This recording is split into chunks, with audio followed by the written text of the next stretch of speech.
इस क्लास में हम लोग रेडिएशन थेरेपी के बारे में समझेंगे कि आखिर कैंसर के क्षेत्र में रेडियोथेरेपी, चूँकि कीमोथेरेपी आप लोग को मैं पढ़ा दिया हूँ, ठीक है। तो ये उपचार का प्रकार है रेडिएशन थेरेपी, कीमोथेरेपी। तो कीमो पढ़ा चुके हैं, अब हम लोग पढ़ाएंगे रेडियोथेरेपी।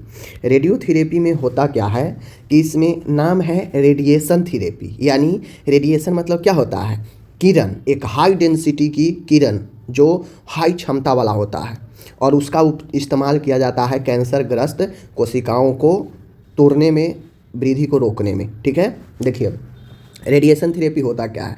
वैसे मैं बता दूं 13 नंबर का यह वीडियो है MSN 2 का, अभी सप्ताह में 13 नंबर का ही सीरीज सब्जी सब्जेक्ट में चलेगा। देखिए रेडियोथेरेपी होता क्या है। तो रेडियो या रेडिएशन थेरेपी एक कैंसर के उपचार की विधि है, जो कि मैंने पहले ही बता दिया। यह कैंसर के उपचार की विधि है, ठीक है, मेथड है, जिसमें उच्च ऊर्जा यानी हाई एनर्जी वाला किरण, जिसे हम लोग रेडिएशन कहते हैं, यह रेडिएशन हाई एनर्जी कैपेसिटी का होता है। इसका उपयोग करके जो कैंसर सेल होता है, मेलिग्नेंट सेल, जिसे हम लोग पढ़ाए हैं ना, कैंसर में 2 टाइप के सेल, मेलिग्नेंट और बेनाइन। तो ये मेलिग्नेंट सेल खतरनाक होता है, काफ़ी तेज़ी से बढ़ता है। तो इन कैंसर सेल को नष्ट किया जाता है या फिर उनकी वृद्धि को रोका जाता है। बात समझ गए। तो रेडिएशन थेरेपी कैंसर के एक उपचार की विधि है, इतना समझिए, जिसमें हाई एनर्जी का किरण जो है, रेडिएशन का उपयोग जो है किया जाता है कैंसर कोशिकाओं को नष्ट करने या उसके वृद्धि को रोकने के लिए, ठीक है। चलिए ये हो समझ गए। इसमें रेडिएशन सीधे कैंसर वाले भाग पर दी जाती है, टारगेट एरिया पर। अब ऐसा नहीं है रेडिएशन थेरेपी पूरे बॉडी में दिया जाता है, नहीं, पूरे बॉडी को देगा तो पूरा बॉडी को ही खराब कर देगा। सिर्फ उस भाग पर किरण को डाला जाता है, रेडिएशन को डाला जाता है जहाँ पे ट्यूमर हो, जहाँ पे कैंसर का लक्षण हो, उस जगह पर ही टारगेट किया जाता है रेडिएशन किरण के द्वारा, ठीक है। बाकी सारे बॉडी को ढक कर रखा जाता है। समझ गए रेडियोथेरेपी। आगे बढ़ते हैं। रेडियोथेरेपी कहने का मतलब है कि कैसे काम करता है रेडियोथेरेपी। जैसे हम रेडिएशन देते हैं तो यह कैसे वृद्धि को रोकता है, कैंसर सेल को, या नष्ट करता है, कैसे काम करता है। तो रेडिएशन जो होता है कैंसर कोशिकाओं के DNA को नुकसान पहुंचाता है। जो DNA वृद्धि करने में मदद करता है, उस DNA की ही जो है क्षतिग्रस्त करता है, नुकसान करता है, जिससे जो कैंसर सेल होता है आगे स्प्रेड नहीं कर पाता है, ठीक है। फर्स्ट पॉइंट समझिए। सेकेंड पॉइंट ये काम करता है कि इसमें जो कैंसर कोशिकाएं होती है मर जाती है या फिर बढ़ना बंद कर देता है। इसके प्रभाव से हाई डेंसिटी की एनर्जी की जो है किरण होता है, तो इसके प्रभाव से कैंसर कोशिकाएं मर जाती हैं या फिर वो आगे वृद्धि करना बंद कर देता है, ठीक है। आगे है स्वस्थ कोशिकाओं को कम नुकसान होता है। देखिए अब कितना भी आप ढक के रखेंगे आसपास तो किरण का प्रभाव जाएगा ही जाएगा, रेडिएशन का प्रभाव। तो इसमें जो कीमोथेरेपी होता है हम अंदर देते हैं, तो कीमोथेरेपी ज़्यादा स्वस्थ कोशिकाओं को नुकसान पहुंचाता है। यही रीज़न है कि बॉडी कमज़ोर हो जाता है, बाल झड़ने लगता है, त्वचा जो है ड्राइनेस होने लगता है, ठीक है ना। लेकिन रेडिएशन में ज़्यादा नॉर्मल कोशिकाओं को क्षति नहीं पहुंचता है, क्योंकि जहाँ पे ट्यूमर है डायरेक्ट वहीं पर हम किरण को डालते हैं और थोड़ा बहुत इधर उधर प्रभाव उसका जाता है, बाकी ज़्यादा स्वस्थ कोशिकाओं पर इसका प्रभाव नहीं पड़ता है रेडिएशन थेरेपी का, ठीक है। रेडिएशन थेरेपी यानी रेडिएशन किरण से उपचार, एक ऐसी किरण जो हाई डेंसिटी हाई कैपेसिटी के एनर्जी उत्पन्न करता हो, उस एनर्जी का इस्तेमाल हम यहाँ पे करते हैं उपचार के लिए, ठीक है। आगे आते हैं तो रेडिएशन थेरेपी के प्रकार हैं, समझ गए। रेडिएशन थेरेपी के क्या प्रकार है समझ लीजिए। देखिए रेडिएशन थेरेपी जो होता है 2 प्रकार से हम लोग देते हैं। पहला होता है एक्सटर्नल रेडियोथेरेपी, ठीक है। एक्सटर्नल रेडिएशन थेरेपी होता है जो इसमें रेडिएशन होता है शरीर के बाहर से मशीन द्वारा दी जाती है। जो टारगेट ट्यूमर होता है उसको जो है बाहर से ही मशीन के द्वारा उस ट्यूमर को टारगेट किया जाता है, यानी शरीर के बाहर से यह मशीन द्वारा रेडिएशन के द्वारा जो है क्या किया जाता है, रेडिएशन दिया जाता है। इसीलिए इसे एक्सटर्नल रेडियोथेरेपी कहते हैं, क्योंकि यह शरीर के बाहर से दिया जाता है, ठीक है। आगे बढ़िए। इसके उदाहरण में अब कोई पूछ देगा कि भाई एक्सटर्नल रेडियोथेरेपी के कौन कौन से जो है एग्जाम्पल है 2। तो एक्सटर्नल रेडियोथेरेपी के होता है कन्वेंशनल एक्सटर्नल बीम थेरेपी होता है, ठीक है, और स्टेरियोटैक्टिक, ठीक है ना, देख लीजिए स्टेरियोटैक्टिक रेडियोथेरेपी। ये 2 रेडियोथेरेपी है जो एक्सटर्नल रेडियोथेरेपी में आता है। रेडिएशन को सीधे कैंसरग्रस्त ऊतक पर टारगेट किया जाता है। वही मैंने बताया कि शरीर से बाहर सीधा जो कैंसरग्रस्त ऊतक है उस पर जो है शरीर के बाहर से मशीन के द्वारा टारगेट किया जाता है। इसमें कन्वेंशनल एक्सटर्नल बीम थेरेपी और स्टेरियोएक्टिक रेडियोथेरेपी का इस्तेमाल किया जाता है एक्सटर्नल रेडियोथेरेपी देने में। बात समझ गए, बहुत आसान। आगे है जो दूसरा है, आप लोग खुद समझिए, इंटरनल रेडियोथेरेपी, आंतरिक विकिरण चिकित्सा। इंटरनल मतलब आंतरिक, वो था एक्सटर्नल मतलब बाह्य। एक्सटर्नल मतलब बाह्य, मतलब बाह्य से ही, शरीर के बाहर से ही जो है किरण दिया जाता है टारगेट जगह पर। यहाँ पे इंटरनल है तो इसमें रेडिएशन देने वाले पदार्थ दिया जाता है बॉडी के अंदर, ठीक है ना। इसमें बॉडी के अंदर रेडिएशन देने वाला जो पदार्थ होता है उसको भेजा जाता है ताकि वह अंदर जाकर रेडिएशन उत्पन्न करे, ठीक है। कैंसर ट्यूमर के अंदर चीज़ें डाला जाता है या उसके पास में रखा जाता है। इंटरनल रेडियोथेरेपी का मतलब है कि इसमें केवल कैंसर कोशिकाएं प्रभावित होती है, स्वस्थ ऊतक सुरक्षित रहते हैं। जो एक्सटर्नल वाला है उसमें थोड़ा बहुत आसपास के नॉर्मल कोशिका प्रभावित हो सकता है, लेकिन ये जो इंटरनल रेडियोथेरेपी है जिसमें जो ट्यूमर होता है डायरेक्टली उसमें हम रेडियो पदार्थ को भेजते हैं जो रेडिएशन उत्पन्न कर सकता है, ठीक है। डायरेक्ट ट्यूमर के अंदर हम भेजते हैं या उसके पास में हम लोग जो है एकदम नियर ले जाकर रख देते हैं, ठीक है। इसमें होता यह है कि जो स्वस्थ होते हैं, सिर्फ कैंसर कोशिका प्रभावित होती है, जो स्वस्थ ऊतक रहते हैं वो सुरक्षित रहते हैं, उनको कोई नुकसान नहीं पहुंचता है। ओके, इसके प्रकार की मैं बात करूं इंटरनल रेडियोथेरेपी की, तो पार्टिकल थेरेपी होता है, ऑजर थेरेपी होता है, ब्रेकी थेरेपी होता है। ये तीन प्रकार होता है इंटरनल रेडियोथेरेपी का, जिसमें पार्टिकल, ऑजर और ब्रेकी, ये तीन थेरेपी, तीन ढंग से जो है इंटरनल रेडियोथेरेपी दिया जाता है, ठीक है ना। तो एक्सटर्नल के बारे में समझ गए, इंटरनल के बारे में समझ गए, तो उम्मीद है आप लोग इसको समझ गए होंगे। ओके, आगे बढ़ते हैं। आगे है यहाँ पे तीसरा, जो एक्सटर्नल इंटरनल समझ गए। अब तीसरा जो है बहुत आसान है, वो रेडियो आइसोटॉप। आप लोग पढ़े होंगे radio active substance, radio active पदार्थ जो जिसके अंदर रेडिएशन का गुण धर्म होता है, ठीक है ना, ऐसा पदार्थ होता है। तो इसमें वैसे चीज़ों का उपयोग किया जाता है जो रेडियो आइसोटॉप हो, ठीक है, और उसका उपचार किया जाता है रेडियो आइसोटॉप। ये भी रेडिएशन उत्पन्न करने वाला ही जो है आइसोटॉप होता है। ओके, जैसे देखिए इसमें रेडियो एक्टिव तत्व शरीर में इन्फ्यूजन के द्वारा दिए जाते हैं। ओके, ये तत्व कैंसर कोशिकाओं को अवशोषित हो जाते हैं, फिर वहीं रेडिएशन उत्पन्न करके कैंसर को नष्ट करते हैं। इसमें रेडियो एक्टिव माइक्रोस्फीयर का उपयोग होता है, लगभग 30 माइक्रोमीटर व्यास का होता है। देखिए अभी जो हम लोग पढ़े हैं कहीं ना कहीं उसमें मशीन का इस्तेमाल होता है, समझ गए। ये जो हम पढ़ रहे हैं रेडियो आइसोटॉप, यह रेडियो एक्टिव पदार्थ होता है, समझ गए, रेडियो एक्टिव पदार्थ होता है। जैसे कोबाल्ट के नाम सुने हैं ना, तो वैसे ही ऐसे रेडियो एक्टिव पदार्थ है जो रेडिएशन उत्पन्न कर सकता है, रेडियो एक्टिव तत्व होते हैं जिसको हम बॉडी में इन्फ्यूजन के माध्यम से भेजते हैं शरीर के अंदर, ठीक है। अब वो जैसे शरीर के अंदर जाता है तो जो भी कैंसर सेल होता है वह इस रेडियो एक्टिव पदार्थ को अपने अंदर अवशोषित कर लेता है, बात समझ गए।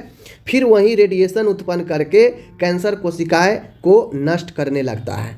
अब आप कहेंगे शरीर के अंदर भेजेंगे तो नॉर्मल सेल भी ऑब्जर्प्शन करेगा, तो नहीं, ऐसा नहीं होता है। नॉर्मल सेल ये ऐसा होता ही है कि जो कैंसर सेल होता है उसी को ये पहचानता है रेडियो एक्टिव, यह नॉर्मल सेल को नुकसान नहीं पहुंचाता है ज़्यादा, समझ गए। जहाँ जहाँ दिखेगा कि कैंसर सेल है वहाँ वहाँ जाकर वह जो है ऑब्जर्व हो जाता है और फिर वहाँ पे रेडिएशन उत्पन्न करने लगता है, ठीक है। इसमें जो रेडियो एक्टिव तत्व को बॉडी में इन्फ्यूज किया जाता है वह माइक्रोस्फीयर होता है, एकदम सूक्ष्म गोला होता है जो लगभग 30 माइक्रोमीटर व्यास का होता है, ठीक है ना, जो 30 माइक्रोमीटर व्यास का होता है, जिसे आप नग्न आँखों से लगभग देखना भी मुश्किल होता है, बात समझ गए। चलिए ये हो गया। अब 3 प्रकार से मैंने आपको पढ़ा दिया, external beam therapy, internal radiotherapy और आइसोटॉप रेडियोथेरेपी, समझ गए। नेक्स्ट चलिए आगे है, रेडियोथेरेपी के कुछ साइड इफ़ेक्ट होते हैं। अब जब रेडियोथेरेपी देते हैं तो कीमोथेरेपी में जिस प्रकार से साइड इफ़ेक्ट होता है कि उल्टी होना, बाल झड़ना, कमज़ोर होना, प्लेटलेट डाउन होना, ये सब जो होता है, तो यहाँ पे भी जो है आपको साइड इफ़ेक्ट दिखते हैं। क्या दिखते हैं देख लीजिए। ये तो और रेडिएशन उत्पन्न करने वाला है, तो ये तो और साइड इफेक्ट देगा। तुरंत होने वाले प्रभाव, एक्यूट साइड इफेक्ट, यानी रेडिएशन थेरेपी दिए और देते समय यह जो है साइड इफेक्ट दिख सकता है, या जैसे जैसे रेडिएशन थेरेपी आगे बढ़ते जाएगा वैसे वैसे यह जो है जल्दी जल्दी अपना जो है लक्षण दिखाते जाता है। तो ये तुरंत होने वाला acute side effect. Acute side effect में क्या होता है कि नौसिया, वोमिटिंग, पहले जैसे मरीज को रेडियो जो है आप देना शुरू करेंगे रेडियोथेरेपी, हो सकता है मरीज को मतली, उल्टी शुरू हो जाए, समझ गए। दूसरा, स्किन पर लाल लाल रेसेज, चकाते बनने लगते हैं। त्वचा पर त्वचा का सूखना, खुजली होना, त्वचा वहाँ का बहुत ड्राई हो जाता है। पेट दर्द, मुंह के छाले, कब्ज जो है होने लगते हैं, क्योंकि रेडिएशन भी एक गंभीर विकिरण है जो गर्मी पैदा करता है और साथ में जहाँ पड़ेगा वहाँ पे स्किन को लगभग जला देगा, काला कर देगा, और फिर जो है वहाँ पे चकाता, लालिमा, खुजली, ये सब होने लगता है। तो ये सब तुरंत होने वाले साइड इफेक्ट में आते हैं, ठीक है ना। ये सब तुरंत असर दिखता है, जैसे ही चालू करेंगे थोड़ी देर होगा और बस ये सब इफेक्ट जो है देखना शुरू हो जाता है, ओके ना। दूसरा है देर से होने वाले दुष्प्रभाव। अब देर से, अब मान के रेडियोथेरेपी थोड़ा सा चालू कर दिए, थोड़ा समय बीत गया, तो देर से होने वाले साइड इफेक्ट में जैसे फाइब्रोसिस, यानी ऊतकों में कठोरता होना, त्वचा का रंग काला पड़ना, धीरे धीरे कुछ समय बाद वहाँ का त्वचा काला पड़ने लगेगा, हो सकता है बाल भी झड़ने लगेगा। लसिका ग्रंथियों में लिम्फेडमा, लसिका में सूजन हो सकता है, ल्यूकोमिया हो सकता है, तो इससे ब्लड कैंसर भी होने का खतरा रहता है। तो रेडियो देखिए, कैंसर बीमारी इसीलिए काफ़ी खतरनाक है क्योंकि जो इसका उपचार है वो भी काफ़ी खतरनाक है, ठीक है ना। ऐसा नहीं है कि उपचार हुआ और मरीज जो है बड़ी आसानी से ठीक हो जाता है, नहीं। चाहे कीमो दें, वो भी बहुत सारे कॉम्प्लिकेशन उत्पन्न करता है। रेडिएशन देंगे, ये भी अपने साथ बहुत सारे जो है अलग बीमारी उत्पन्न करता है। सर्जरी ऐसा ऐसा होता है कि मुंह को आधा भाग काटना पड़े, ब्रेस्ट को काट के हटाना पड़े, जहाँ हो गया वहाँ के भाग को काट के हटाना पड़ता है। तो कुल मिला के कैंसर का एक बीमारी ही खतरनाक है और उससे भी खतरनाक उसका उपचार सब है, ठीक है ना। तो देर से होने वाले दुष्प्रभाव में यह देरी से ये सब दिखने वाला दुष्प्रभाव है जिसको आपको ध्यान में रखना है, ओके। अब आगे आते हैं, तो अब भाई कोई भी प्रोसीजर होता है उसके बाद जो है नर्सिंग प्रबंध जरूरी होता ही है कि प्रोसीजर से पहले, प्रोसीजर के दौरान, प्रोसीजर के बाद, ये 3 कंडीशन में नर्सिंग मैनेजमेंट महत्वपूर्ण होता है। तो नर्सिंग मैनेजमेंट की मैं बात करूं तो पहला पॉइंट है रोगी को रेडियोथेरेपी के बारे में पूरी जानकारी देना। आप कोई भी प्रोसीजर करते हैं, मरीज हो, मरीज के अटेंडेंट हो, उसको आप बताते हैं कि हम ये प्रोसीजर करने जा रहे हैं, इसमें एक जो है साइड इफेक्ट हो सकता है, ठीक है। यहाँ तक कि उनसे रिटेन कंसेंट भी ले लेते हैं कि आप इस पर साइन करें, ओके। आगे है लिखित सहमति, इन्फॉर्म कंसेंट लेना। वही मैंने बताया कि लिखित सहमति ले ले कि हाँ हम इस प्रोसीजर के लिए तैयारी है और अगर कुछ भी कॉम्प्लिकेटेड होता है तो मैं अपनी मर्जी से इलाज करवा रहा हूँ, जिससे मेडिकल टीम पर एक दबाव, प्रेशर और ये समस्या उत्पन्न आगे नहीं हो, ठीक है। क्योंकि आदमी कब बदल जाता है आपको कोई पता भी नहीं चलेगा। आगे है थेरेपी की अवधि 15 से 30 मिनट का ध्यान रखें। अब ये जो रेडिएशन थेरेपी चलता है, समय होता है, ज़्यादा देर तक आप इसको चालू कर भी नहीं सकते हैं, इसका लिमिट 15 से 30 मिनट होता है, इसको ध्यान रखना चाहिए। वाइटल साइन निरंतर जब तक थेरेपी चलता रहे, वाइटल साइन रेगुलर मॉनिटरिंग करते रहना चाहिए। WBC और प्लेटलेट काउंट की निगरानी रखें, क्योंकि हो सकता है रेडिएशन चलने में WBC और प्लेटलेट अचानक से गिरने लगे। रोगी की श्वसन स्थिति पर ध्यान रखें, क्योंकि रेडिएशन देने से उससे हो सकता है रिस्पायरेटरी कॉम्प्लिकेशन हो, तो उसके लिए रोगी के श्वसन पर ध्यान देंगे। शरीर के अन्य भाग को ढकना ताकि रेडिएशन केवल टारगेट एरिया पर ही पड़े। मैंने पहले ही बताया ना कि अन्य भाग को ढक दिया जाता है, सिर्फ ट्यूमर जहाँ पे है कैंसर सेल वहीं पे सिर्फ जो है खुला रखा जाता है रेडिएशन के लिए, ओके। बच्चों, गर्भवती महिलाओं व परिजनों को दूर रखें। रेडिएशन थेरेपी से बच्चों को, गर्भवती महिलाओं को और जो परिजन होते हैं अटेंडर, उसको जो है दूर रखें, क्योंकि यह रेडिएशन काफ़ी हाई एनर्जी का होता है, तो बच्चों को भी नुकसान पहुँचा सकता है, गर्भवती महिलाओं के बच्चों को नुकसान पहुंचा सकता है, अटेंडेंट को भी नुकसान पहुंचा सकता है। बात समझ गए। आगे है ढीले व मुलायम कपड़े पहनने की सलाह देना चाहिए। जब भी रेडिएशन कोई भी प्रोसीजर चले तो उसमें ढीले कपड़े ही पहनने के लिए कहना चाहिए। रेडिएशन साइट को धूप, सनलाइट से बचाने के लिए सलाह दे, कम से कम 1 वर्ष तक। जब तक रेडिएशन चले तब तक 1 वर्ष तक जो है धूप से बचा कर रखना चाहिए, क्योंकि एक तो रेडिएशन पड़ गया है, ऊपर से सूर्य के किरण में अल्ट्रा वायलेट रे होता है, वो पड़ेगा तो और ज़्यादा जो है जलन देगा और ज़्यादा वहाँ पे दिक्कत करेगा। पर्याप्त आराम बेड रेस्ट के लिए प्रेरित करना चाहिए, क्योंकि इसमें व्यक्ति काफ़ी ज़्यादा इरिटेट होता है। डॉक्टर के आदेश के अनुसार दवाइयाँ देना, जैसे अगर मरीज को दर्द हो रहा हो तो एनाल्जेसिक देना, बुखार हो रहा हो तो एंटीपायरेटिक देना, दस्त हो रहा हो तो एंटी डायरियल देना। तो ये सब जो है मरीज के कंडीशन के हिसाब से डॉक्टर जो भी बोले वो दवाइयाँ देना चाहिए। ओके, आगे है यहाँ पे रोगी के पोषण स्तर को लगातार फ्लूइड से जो भी हो बनाए रखना चाहिए। नर्स की सुरक्षा के लिए ज़रूरी है कि वह लीड गाउन पहने, मास्क पहने, ग्लोव्स लगाएं, गॉगल्स, चश्मा लगाएं। तो इन सब चीज़ों को बेहतर ध्यान रखना चाहिए जब भी आप मरीज को रेडिएशन थेरेपी वगैरह जब आप दे रहे हों। तो इसमें कुछ नहीं है, बस कॉमन चीज़ें हैं जिसको आपको ध्यान रखना चाहिए। ओके, अब एक चीज़ आप लोग को समझना है, मैंने तो रेडिएशन थेरेपी पढ़ा दिया, अब आपको लगेगा कि भाई ठीक है यही एक्सटर्नल और यही इंटरनल और यही आइसोटॉप थेरेपी होता है, हो गया। नहीं, रेडिएशन थेरेपी में कुछ मशीनें का इस्तेमाल किया जाता है, जो अक्सर आपसे इंटरव्यू में कहीं भी पूछा जा सकता है कि रेडिएशन थेरेपी में कोबाल्ट 16 मशीन का क्या काम है। ठीक है, पूछेगा। तो देखिए, रेडिएशन थेरेपी के मशीन है, उसका प्रकार और उपयोग है, देख लीजिए किसका कब क्या काम होता है। तो पहला है कोबाल्ट 16 मशीन, आप लोगों को पता होगा कोबाल्ट, ठीक है ना। तो कोबाल्ट 16 मशीन, यह मशीन रेडियो एक्टिव तत्व कोबाल्ट 16 से रेडिएशन देती है। यानी ये मशीन जो होता है, एक रेडियो एक्टिव मशीन जो है, यह रेडियो एक्टिव तत्व 16 कोबाल्ट 16 से रेडिएशन देता है। उसमें कोबाल्ट 16 जो है तत्व दिया जाता है और फिर रेडिएशन का इस्तेमाल वो करता है। ठीक है, कोबाल्ट 16 मशीन। यह गहरे कैंसर यानी डीप सीटेड ट्यूमर के उपचार में काम आता है। हेड एंड नेक कैंसर में, सर्वाइकल कैंसर में, ब्रेस्ट कैंसर में यह मशीन आज भी कई सरकारी अस्पतालों में उपयोग होती है।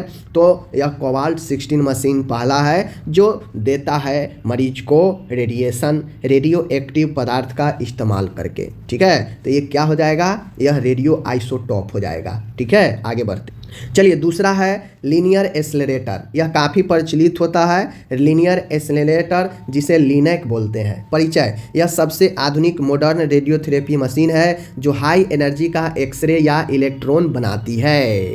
लीनियर एक्सेलरेटर जितने भी अभी मॉडर्न मेडिकल है उसमें ये बहुत ज़्यादा कैंसर में उपयोग किया जाता है। यह लीनियर एक्सेलरेटर एक मशीन होता है, ठीक है, जिसमें हाई एनर्जी का एक्सरे किरण या इलेक्ट्रॉन जो है बनाती है और जो क्या करता है कि किरण उत्पन्न करता है और फिर जो है ट्यूमर को नष्ट करता है। नाम क्या है, लीनियर एक्सेलरेटर, लिनैक इसे शॉर्ट में बोलते हैं। ओके, अब ये लीनियर एक्सेलरेटर का उपयोग brain tumour, lung tumour, prostate cancer, breast cancer, बच्चों में कैंसर, इसका इस्तेमाल किया जाता है। लीनियर एक्सेलरेटर का इस्तेमाल ब्रेन में, लंग में, प्रोस्टेट में और यहाँ पे ब्रेस्ट कैंसर, बच्चों में कैंसर। ठीक है, तो आप एक चीज़ समझ रहे हैं, सारे जो है सॉफ्ट टिश्यू का है, ठीक है ना, जहाँ पे मसल्स वाला है उन सारे जगह पर जो है इसका इस्तेमाल किया जाता है। तो ये चीज़ों को ध्यान में रखना है। देख लीजिए, इसमें रेडिएशन बहुत सटीक एक्यूरेट तरीके से दी जाती है, इसीलिए यह काफ़ी प्रचलित और आधुनिक, काफ़ी ज़बरदस्त इसे माना जाता है लीनियर एक्सेलरेटर को।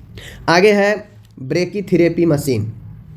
आप लोग देखे हैं ना ब्रेकीथेरेपी इंटरनल वाला में, देखिए इसमें रेडिएशन सोर्स को सीधे शरीर के अंदर या ट्यूमर के पास रखा जाता है। ऊपर मैंने बताया ना इंटरनल में कि सीधे शरीर के अंदर या ट्यूमर को पास से जो है ये दिया जाता है, जैसे cervical cancer, uterine cancer, prostate cancer. ठीक है, इससे आसपास के स्वस्थ ऊतकों को कम नुकसान पहुंचता है, क्योंकि इसमें बहुत ट्यूमर के बहुत पास या फिर डायरेक्टली ट्यूमर में ही जो है ये चीज़ें दी जाती है ब्रेकीथेरेपी मशीन के द्वारा। Cervical cancer, uterine cancer, prostate cancer याद रखिए कि ब्रेकीथेरेपी में इस्तेमाल होता है। आगे है माय डियर गामा नाइफ है। गामा नाइफ है, यह विशेष प्रकार की मशीन है जो बहुत सटीक गामा रे देती है। गामा नाइफ का मतलब है गामा रे उत्पन्न करना। यह गामा रे क्या करता है, ब्रेन ट्यूमर, ब्रेन मेटास्टेटिस, ये भी मालफॉर्मेशन, इसमें सर्जरी की ज़रूरत नहीं होती है। गामा नाइफ जो होता है इसमें सर्जरी की ज़रूरत नहीं होती है, इसमें डायरेक्ट गामा रे के द्वारा जो है हम कैंसर सेल को टारगेट करते हैं, जैसे ब्रेन ट्यूमर, ब्रेन मेटास्टेटिस ये भी मालफॉर्मेशन। बात समझ गए? आगे बढ़ते हैं। पांचवा है माय डियर, यहाँ पे साइबर नाइफ है। साइबर नाइफ का क्या इस्तेमाल होता है? तो यह रोबोटिक रेडियोथेरेपी मशीन है जो चलते हुए ट्यूमर को भी टारगेट कर सकती है। एक होता है स्टेबल ट्यूमर जो एक जगह पर होगा, और एक ट्यूमर होता है जो इधर से उधर मूवमेंट करेगा। तो साइबर नाइफ जो होता है रोबोटिक रेडियोथेरेपी मशीन है, यह काफ़ी मॉडर्न है जो चलते हुए मूवमेंट वाले ट्यूमर को भी टारगेट कर सकता है। जैसे ब्रेन ट्यूमर में, स्पाइन ट्यूमर हो, लंग कैंसर हो, लीवर ट्यूमर हो, यह पेन फ्री ट्रीटमेंट होता है क्योंकि इसमें रोबोटिक रेडियोथेरेपी का इस्तेमाल किया जाता है। समझ? एक है, लास्ट है प्रोटोन थेरेपी मशीन। इसमें एक्सरे की जगह प्रोटोन बीम का उपयोग किया जाता है। जो आप उधर देखें ना कि एक्सरे का इस्तेमाल एक्सेलरेटर में किया जाता है, तो ये प्रोटोन थेरेपी में प्रोटोन बीम का उपयोग किया जाता है एक्सरे की जगह। जैसे बच्चों की कैंसर में, ब्रेन ट्यूमर में, आई कैंसर में, इसमें स्वस्थ कोशिकाओं को बहुत कम नुकसान पहुंचता है क्योंकि एक्सरे के जगह पर beam therapy proton beam therapy होता है। ठीक है, तो ये रहा हमारा रेडिएशन थेरेपी और इससे संबंधित जो भी था मैंने करा दिया। ठीक है, मिलते हैं आपसे अगले वीडियो में। धन्यवाद।